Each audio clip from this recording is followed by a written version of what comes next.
नमस्कार मित्रों, अश्वनी सेज में स्वागत। बहुत दिन बाद आपसे मुखातिब हो रहा हूँ और आज इसलिए हो रहा हूँ कि इस समय न केवल भारत में बल्कि वैश्विक स्तर पर राम मंदिर और उसकी प्राण प्रतिष्ठा को लेकर के चर्चाएं आम हैं। प्रश्न ये उठता है कि राम मंदिर की प्रतिष्ठा को लेकर के जो प्राण प्रतिष्ठा का कार्यक्रम आयोजित किया जा रहा है, जिस तरीके से उसका प्रचार प्रसार हो रहा है, आखिर अन्य को आपत्ति क्या? 3-4 दिन से मैं लगातार सुन रहा हूँ। कांग्रेस के नेता कभी कहते हैं कि हम जाएंगे, कभी कहते हैं हम नहीं जाएंगे, कभी कहते हैं इसकी राजनीतिकरण हो रहा है राम का। तो अगर भाजपा राम का राजनीतिकरण कर रही है तो आप क्यों नहीं कर रहे? उस राजनीतिकरण में आपका विरोध क्यों? और ये आज से नहीं, आप इतिहास उठा लीजिए।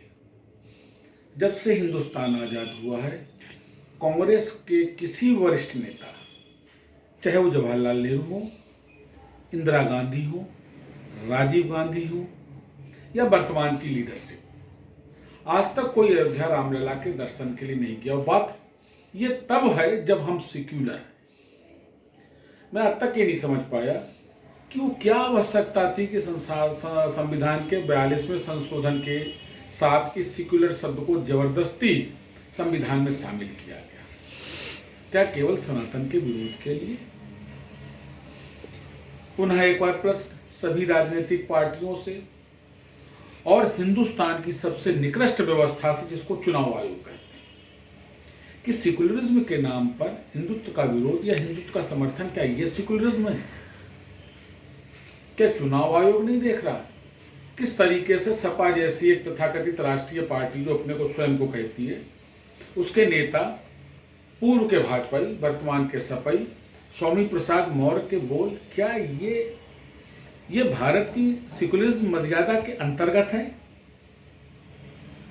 या आरजेडी के फतेह बहादुर सिंह या आईएमआईएम के ओवैसी, क्या ये सेक्युलरिज्म है?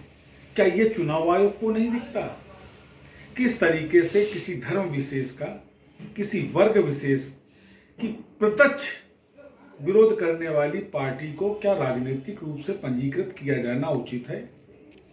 याद करिए वो दृश्य जब साउथ में जिंदा गाय को काट करके उसका कच्चा मांस खा के प्रदर्शन किया था युवा कांग्रेसियों ने।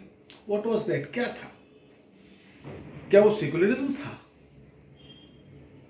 मित्रों, आवश्यकता है कि चुनाव आयोग को ईमानदार होना पड़ेगा भारत के संविधान के प्रति, न कि शासन सरकार के प्रति।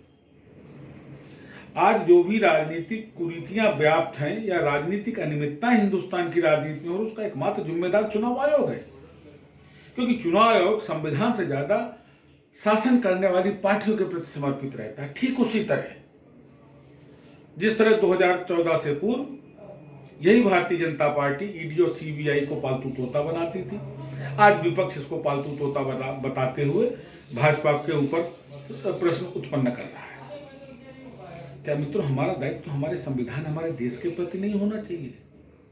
या किसी भी सरकारी संस्था का, चाहे वो चुनाव आयोग हो, चाहे वो ईडी हो, चाहे वो सीबीआई हो, इसका दायित्व शासन सत्ता के प्रति होना चाहिए या भारत के संविधान और भारत देश के प्रति? सोचना पड़ेगा। सनातन का विरोध क्यों, और ऐसे विरोधियों को हम बर्दाश्त क्यों कर रहे हैं? एक प्रश्न मित्रों बहुत दिन से मेरे खटक रहा है।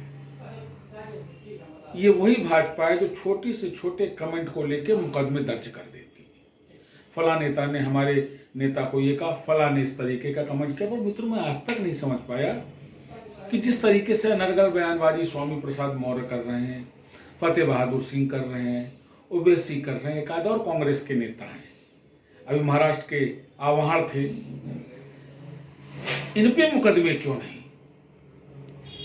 क्या ये सनातन विरोधी लोग नहीं, जो राम की अवमानना करें, सनातन धर्म को दिखावा बतावें, छलावा बतावें, धोखा बतावें?